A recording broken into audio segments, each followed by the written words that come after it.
Well, let's start with the Ghanaian Times. There is a photo of the new IGP, Mr. Christian Tete Yohuno. He says, I will work with utmost seriousness, new IGP assures. OT-RCC adopts non-partisan strategy to foster development. GJA demands full-scale investigation into attack on 3 journalists covering illegal mining. Ghana Post to integrate 24-hour economy into operations. This is according to the sector minister. And the back page, struggling Dreams FC stand hearts in Accra. Kotoko share points with FC Samates. Nations FC overcome Mediama. If you look at the daily graphic, it starts with a very disturbing story. It says, inferior cement on the market. New manufacturers violate production process. So instead of using some very key items like the limestone, they are substituting with very cheap alternatives. It's very disturbing. And it has a picture of Elizabeth Ofori-Atta, the Minister of Trade, Agribusiness and Industry. They've been speaking to sources within the industry. There's also CRI advocates detailed document for educational interventions, and then be bold in expanding your business as EcoBank has been urging executive women. And then Ofori-Atta is back in the news. He has sued the OSP, the news we've been reporting on, but the OSP has also hit back, insisting he must come back by June 2 or he will face whatever consequences there will be. And then OPCL Property acquired Chinese company shares in Ghana Bauxite. At the back page, Samatex split points with Kotoko. And then it comes with the scoreboard, the list of all the matches played over the weekend and the results. Now, the Today newspaper, I won't fault Mahama for replacing Dampare. This is Ajimandia. TVET critical driver of socio-economic development. Too early to prosecute suspects in oral reports. It has a photo of Daniel Yao Domelevo. And US to impose new entry restrictions on citizens from 43 countries. And we're also told that Trump has cancelled funding for VOA. So VOA staff have been put on paid leave. Yep. So VOA gone. What's the idea there? Like what VOA? It says it's become a propagandist, propaganda outlet for the left in the US and other things. It doesn't represent the US interests any longer. Interesting. Because left people are not Americans.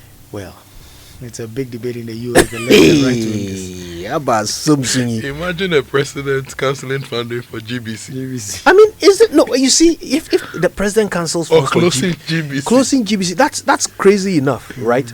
But this is more like what you might have seen in Congo or Uganda, where the president will shut down a radio station that serves his political opponent or that supports his political opponent. I mean, in the country that invented freedom of speech. It's madness. Yeah, but I mean, if you look at what is happening to the Columbia University student, former student Khalil, just because they say he support pro-police, you see video, they go into his house, they arrest him in front of his wife. He's not resisting. They say you are resisting. Security officials who don't identify themselves just throw him into a vehicle and take him away. I mean, over the weekend also, a judge actually ordered the government not to deport some so-called illegal aliens.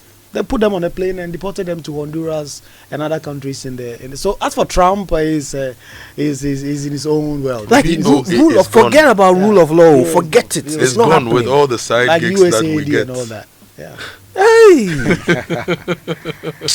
Okay, so more newspaper. Yes, the publisher says Mahama hints at national airline.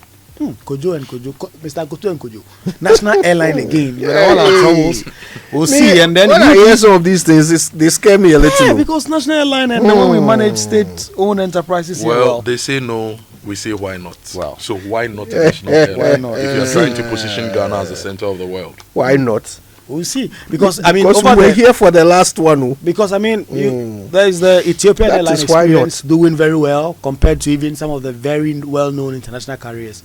But given our history with managing airlines, we would have to see what exactly the government has. So because we couldn't manage an airline previously, we should not think of having a strategy to integrate an airline into our system to be a main conduit to drive trade, to open up the country. I guess it's because tourism of and the all those experience, that we've had.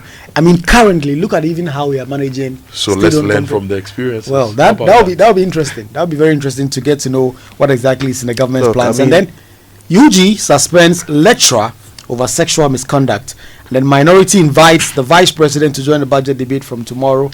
And then Sami Ewuku appointed vice president of SME Global, all on the front page of the Publisher Newsweek. UG has done what? They've suspended another lecturer over sexual misconduct. It's on page 2 of the Publisher. Let me give you a little bit of the story. It says, the University of Ghana has suspended a senior lecturer and 16 students for their involvement in various misconduct. 16? Yes. Okay. Those are students and they were sanctioned for engaging in acts ranging from sexual harassment and falsifying documents. But if you look at the lecturer involved, that is Dr. Samson Obed Apia of the Sociology Department, who had been suspended for 2 semesters for sexually harassing a member of the university community. Dr. Apia was found guilty of violating sections of the sexual harassment and misconduct policy, as well as the Code of Conduct for academic staff, and is expected to sign a written undertaking to be of good behavior and refrain from engaging in similar conducts in a counseling program when he resumes work from his 2 semesters suspension. So obviously we remember some very well-known examples of this happening in the past. Ransford Jampu comes to mind. Look, nothing against the particular individuals, all right? Prof. Jampu is someone we know, right? So nothing against the individuals, but I think University of Ghana is signaling that you don't lose your job if you sexually harass people. Okay, that's an interesting point. Right? You don't lose your job. 3 semesters and you're back to go. Yeah. 2 semesters, you'll be back.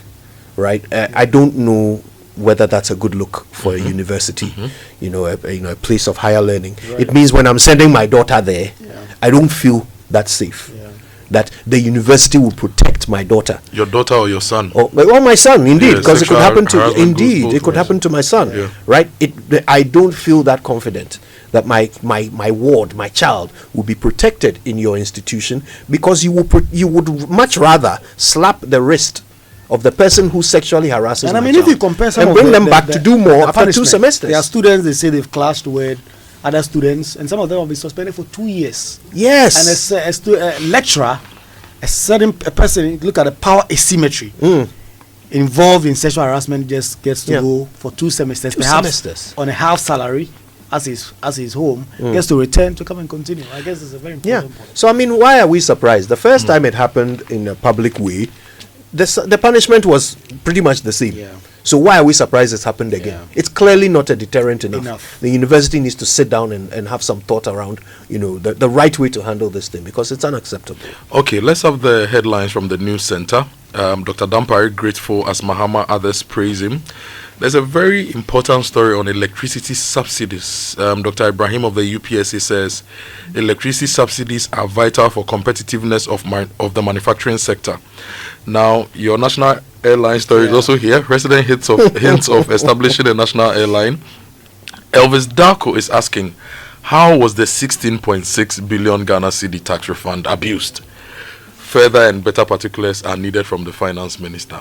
And Republic Bank Ghana records 37.84% asset growth in 2024. Last week was MTN paying over 8 billion in taxes, Republic Bank. So the private sector seems to be doing well, some of them.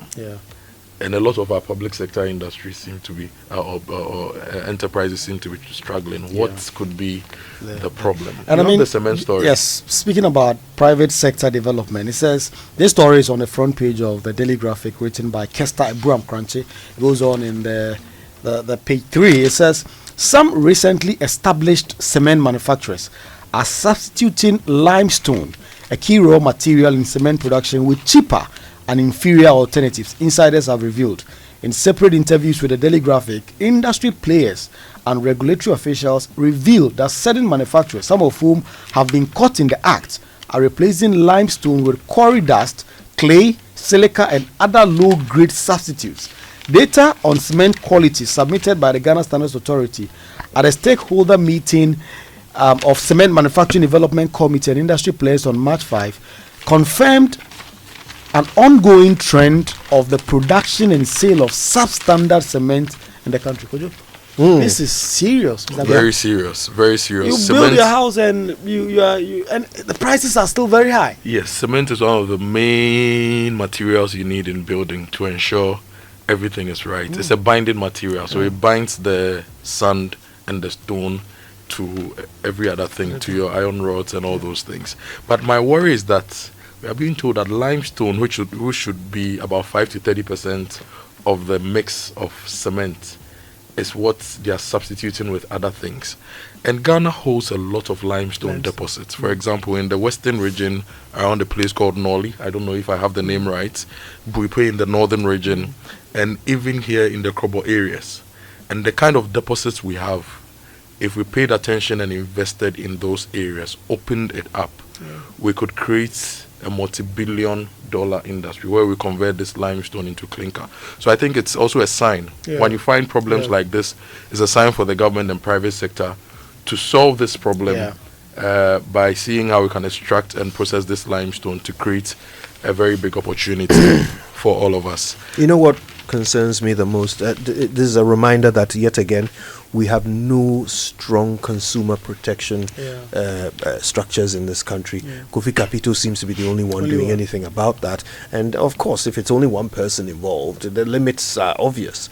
So today there is no way that you can feel like if I'm going out there to find a cement, whatever supplier for my